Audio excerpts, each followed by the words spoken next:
Thank you, Nathan, for the anthem, and Joey and Tom for our music, and so many more who made today's worship possible.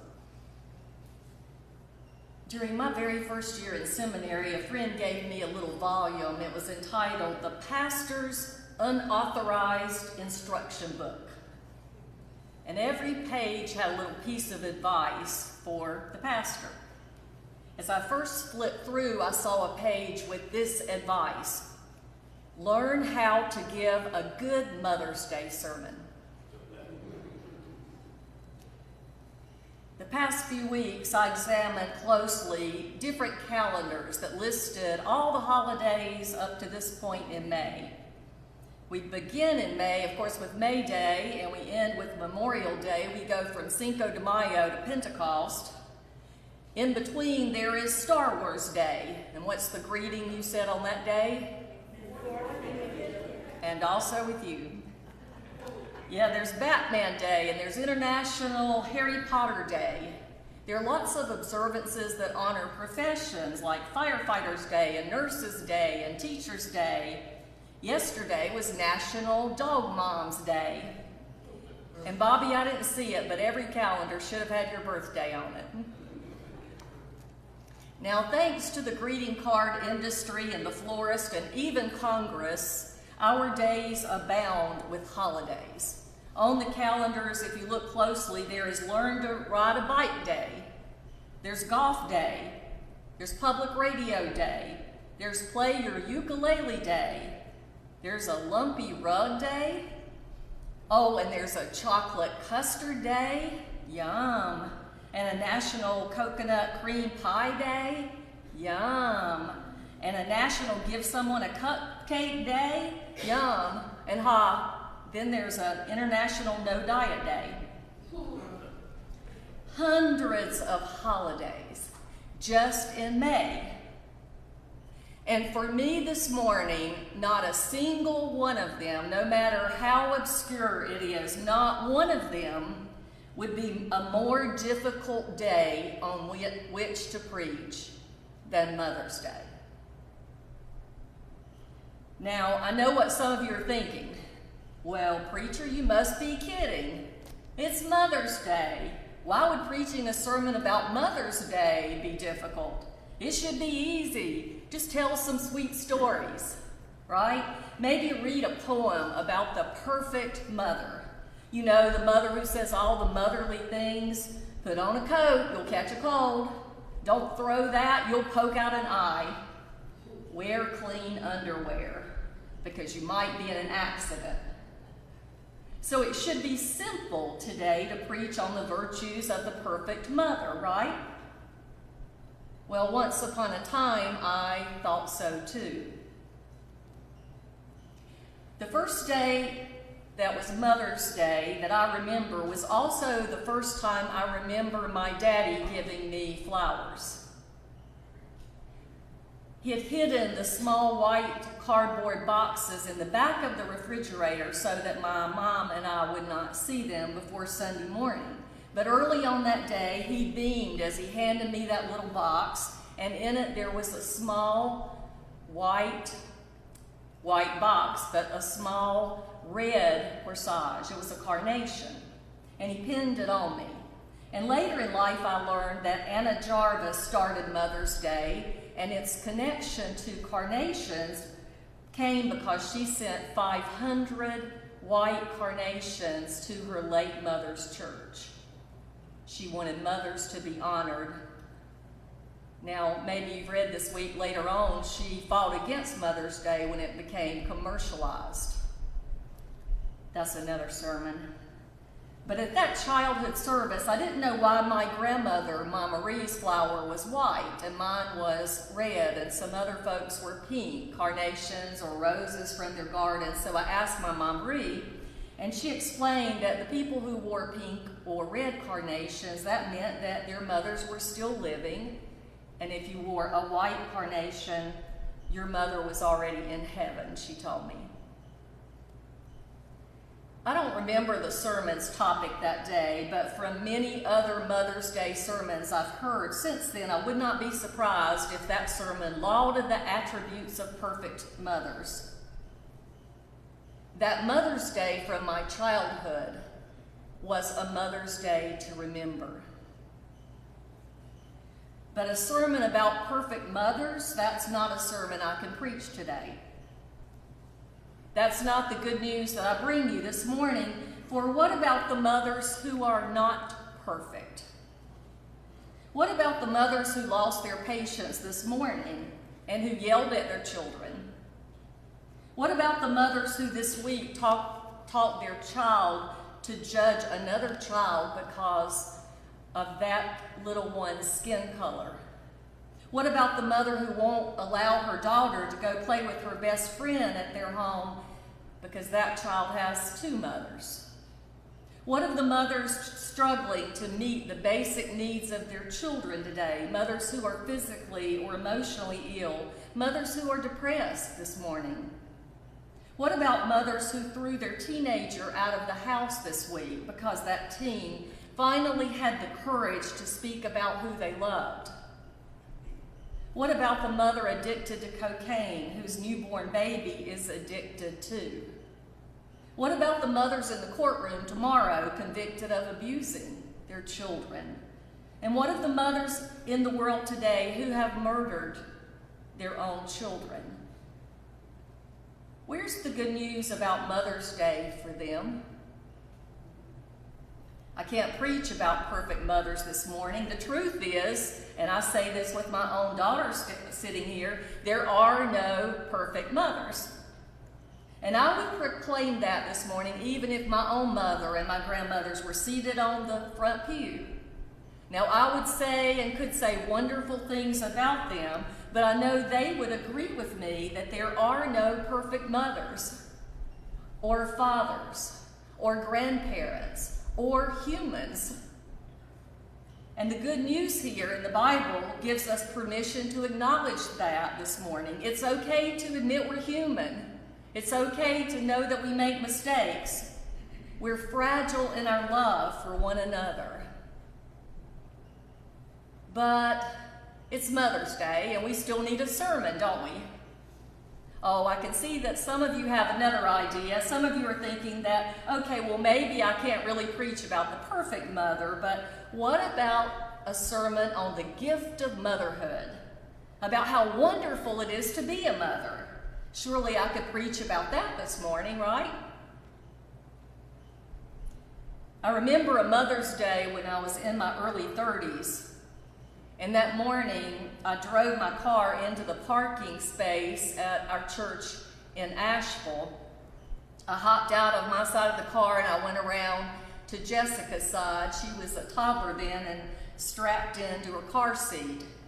I took her hand and we began to walk up the immense steps that were in front of that big church. It had its doors both open and lots of people going in that day.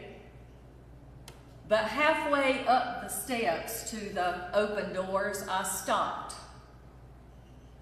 And I told Jessica we need to go back to the car.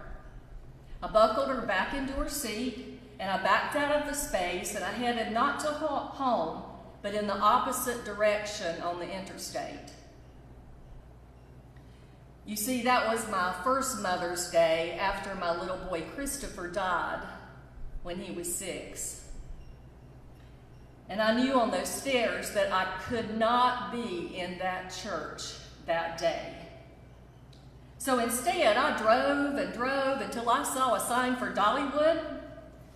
We had nothing packed, so we went to a mall and bought clothes and toiletries, and then we spent a whole day riding the rides and eating food and laughing. That was a Mother's Day to remember. So no, I won't preach on the joys of motherhood this morning. That's not my good news. That's not my gospel this morning.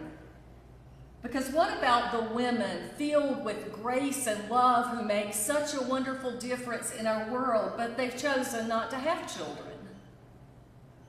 Or what of women who desperately long to have children, but cannot?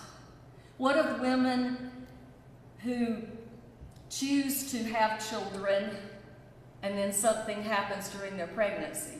and they cannot have that child? What of children in the world who do not know their biological mothers? Or what about children in the world who do know their mothers and who wish to God that they did not? What about those this morning who are grieving the loss of a beloved mother or grieving the loss of their child? I promise you this morning that there are many, many precious saints of God who are faithful to come to church every other Sunday, who serve at every opportunity, who give their time and their financial gifts and their hearts to their faith communities in God, but who will not, who cannot come to church this morning because it is too painful.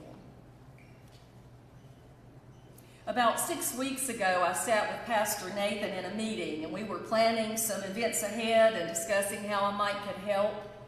And we talked about Maundy Thursday, we talked about Easter and Earth Day and Pentecost. And then he asked, what about Mother's Day? Would you like to help?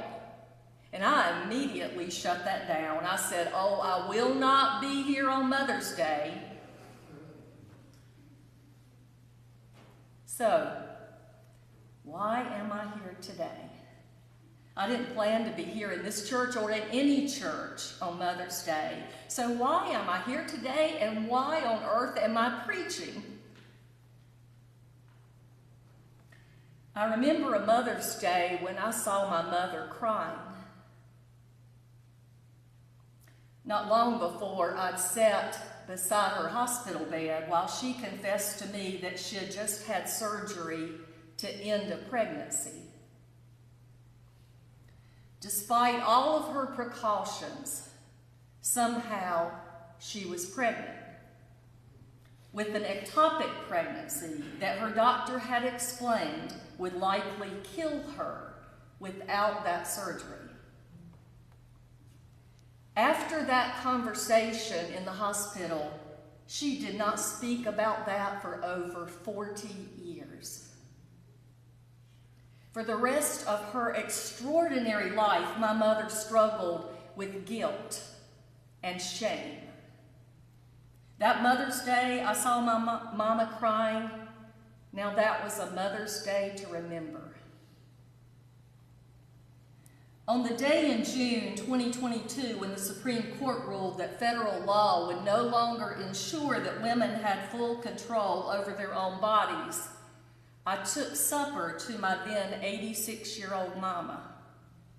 She sat in front of the television listening to the news reports that were running over and over again, repeating that news, devastating, unbelievable to many women. And then I heard my mama, who I had never heard yell like this before, yell at the television. Why? Why is that not between a woman and her doctor? Why? Why don't they just leave us alone? Now, I grew up in the South, here in Concord. And while I was lucky enough to have parents who believed in me, who taught me I could do anything I dreamed, I also was greatly influenced by social norms. We all are. We can insist we're not going to be, but they're in the foundation of the world in which we live. And so girls were taught words, and especially examples, to this meaning. Good girls are sweet. We have to be sweet. Oh yes, we are sweeter than our tea. And even as children, we girls begin to get the message. Good girls are sweet. Good girls, sweet girls don't cause arguments. Sweet girls don't show if they're angry. And do they even get angry? Sweet girls don't interrupt someone speaking, ever. Good girls smile to look pretty, because aren't we so much prettier when we smile? Ever been told that, women? Good girls are sweet. Now layer that over with the common etiquette we all learned. It's not nice to talk about politics or religion, right? Well, get ready. I'm about to talk about both of them together. I'm here in the pulpit today for my mother and my grandmothers. I'm here because of my daughter. I'm here for all the women I call sisters of my heart.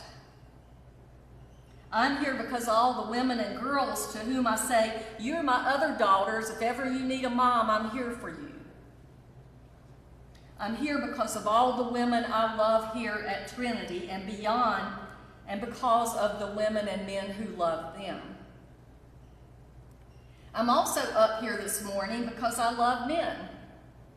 My husband, my son, my other son's son-in-love, son-in-law. There's no term to encompass my love there.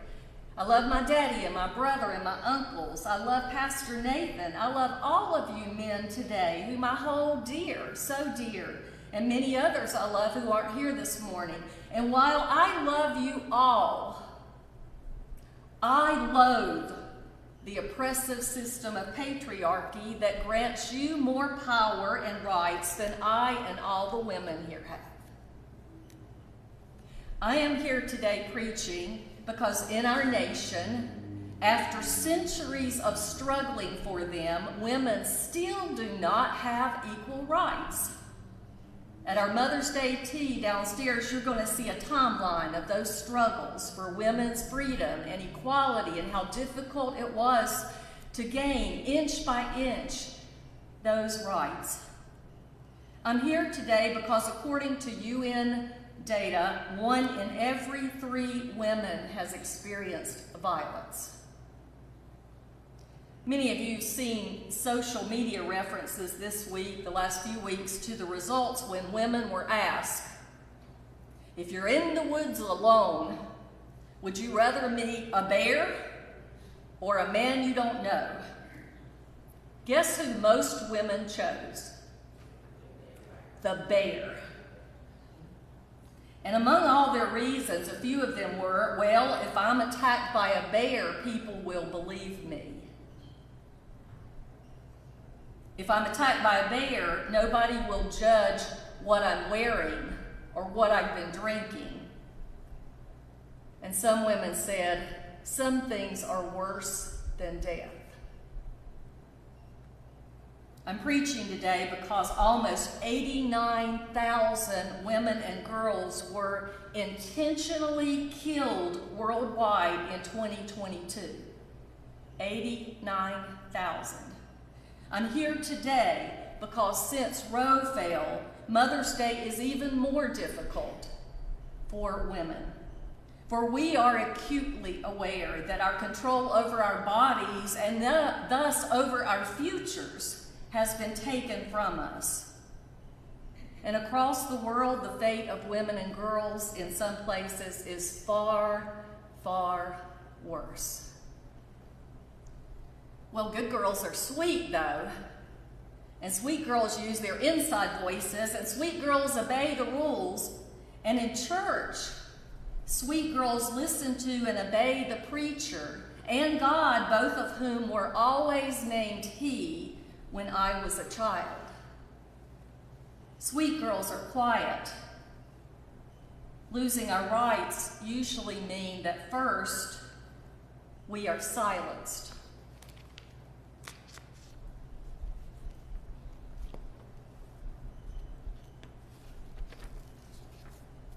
During the Me Too movement, I wrote this poem about childhood church.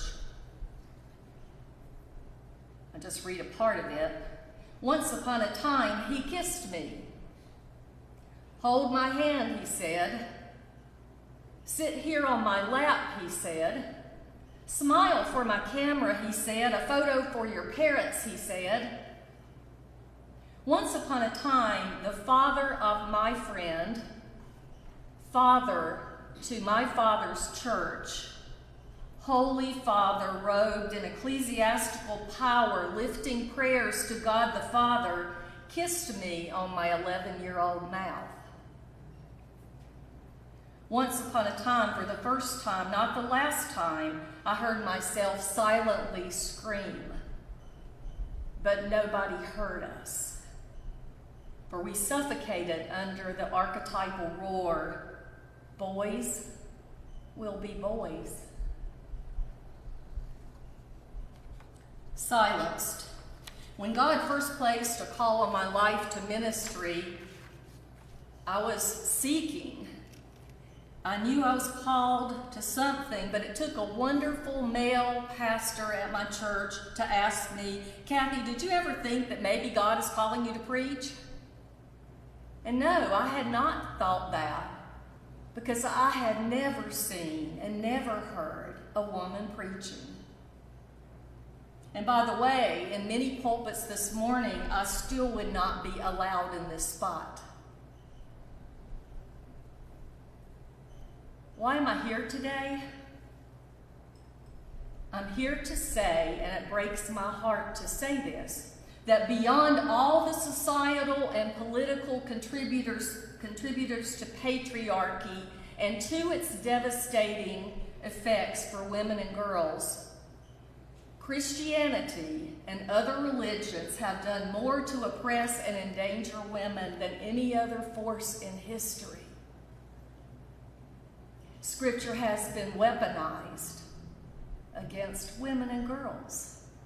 And we could read through our Bibles this morning if we had time, and we could quickly see examples how the images and practices of earlier matriarchal religions were crushed, how misogyny and abuse of women exist, how there's so many omissions of women's stories and names. Or we could study religious history, or we could look at world news.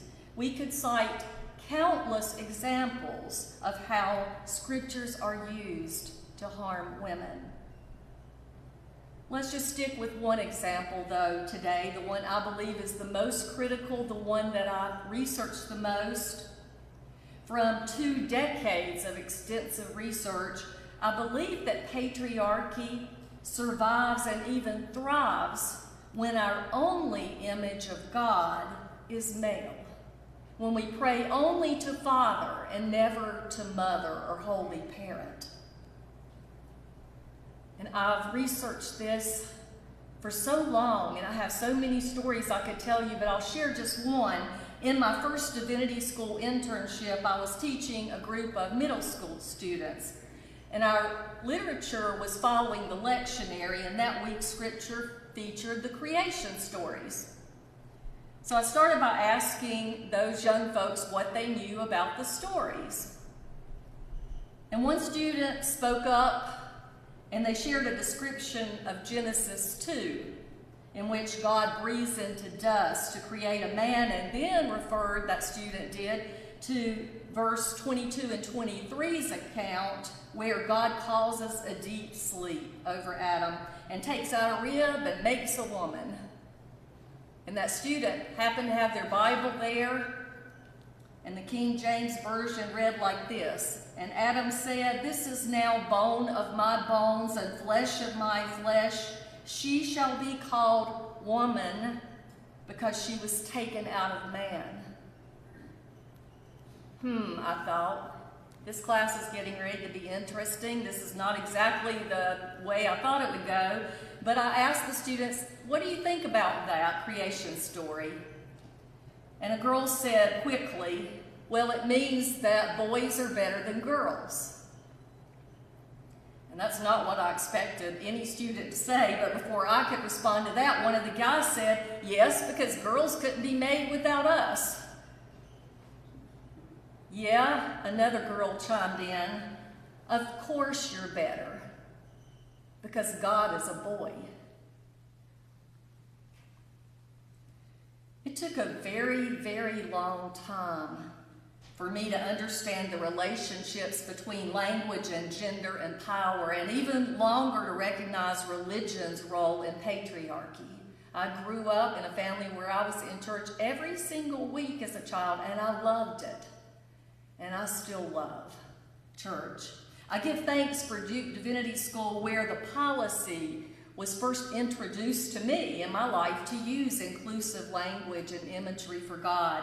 I give thanks to members of previous congregations where I pastored who supported me in teaching classes about the formation of the Bible and about church history so that we understand the patriarchy within. And today I'm especially grateful for Trinity.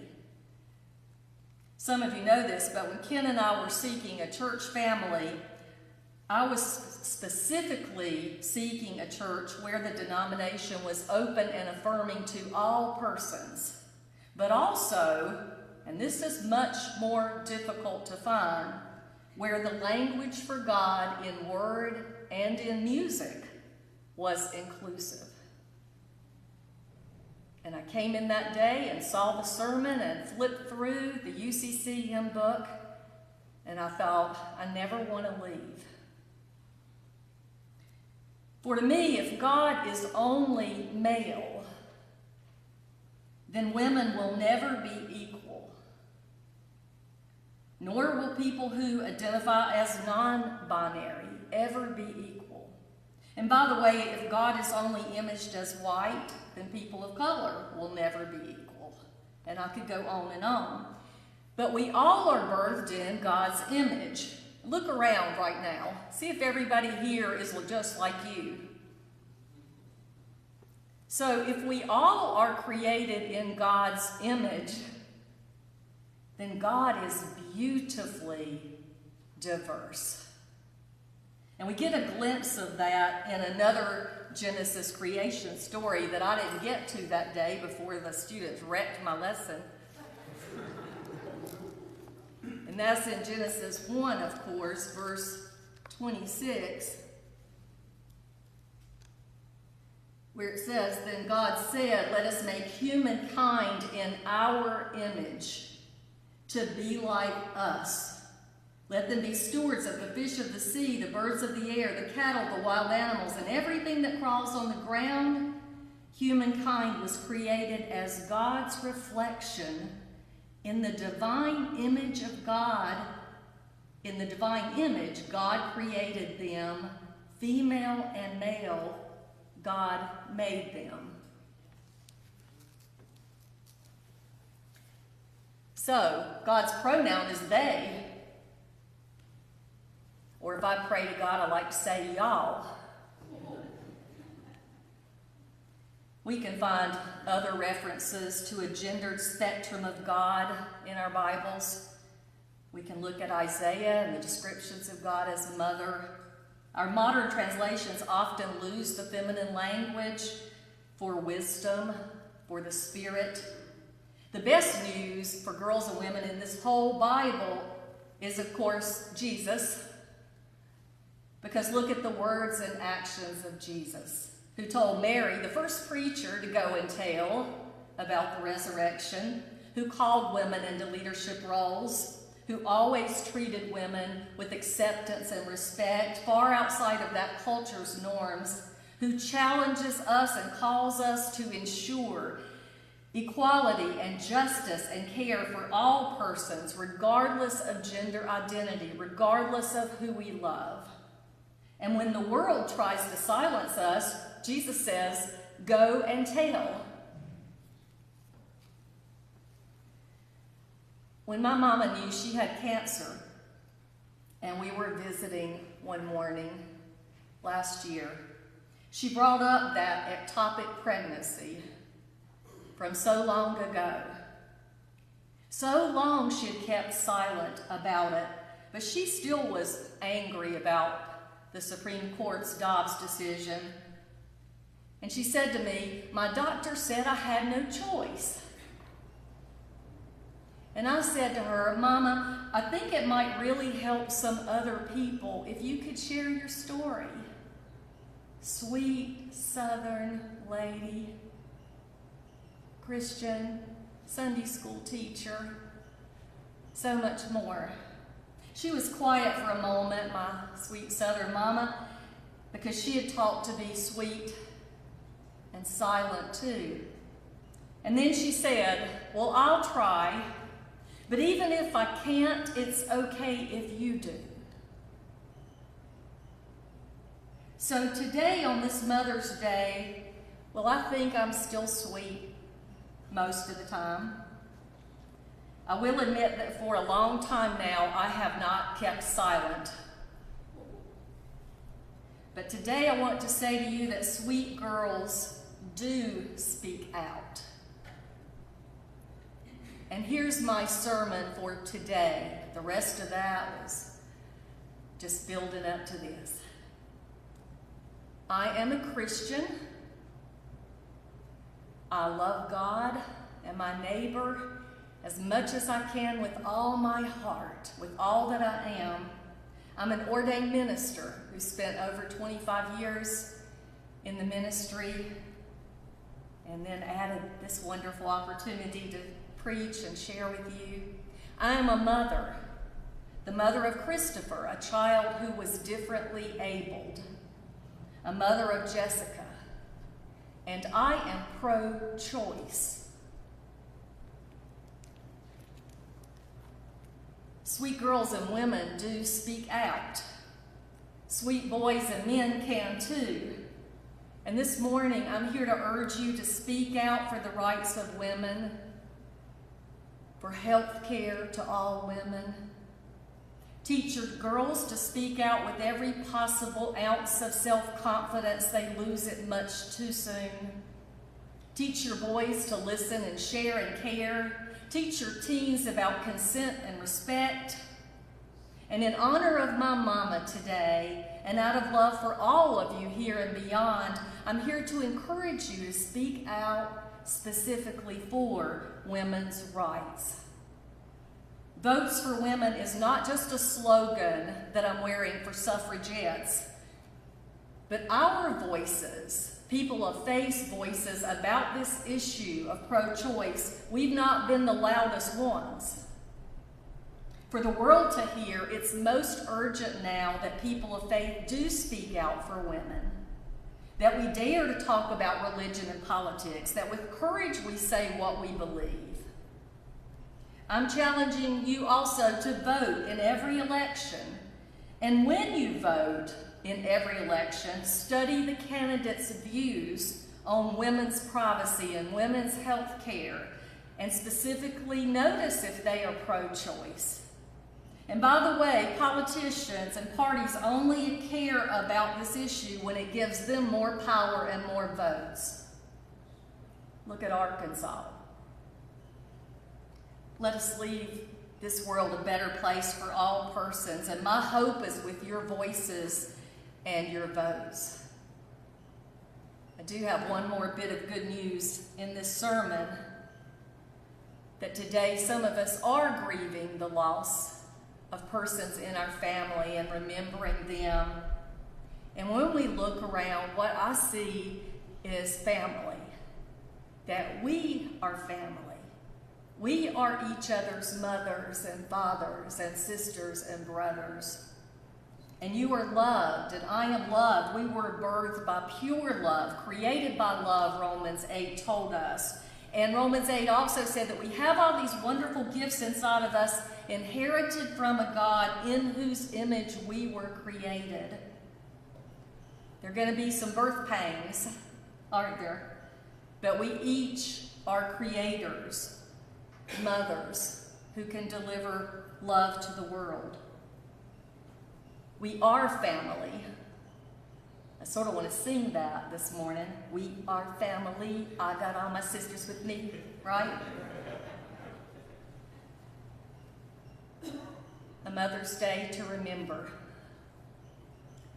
Last year on Mother's Day, I was not here at church. Instead, I was with my mama.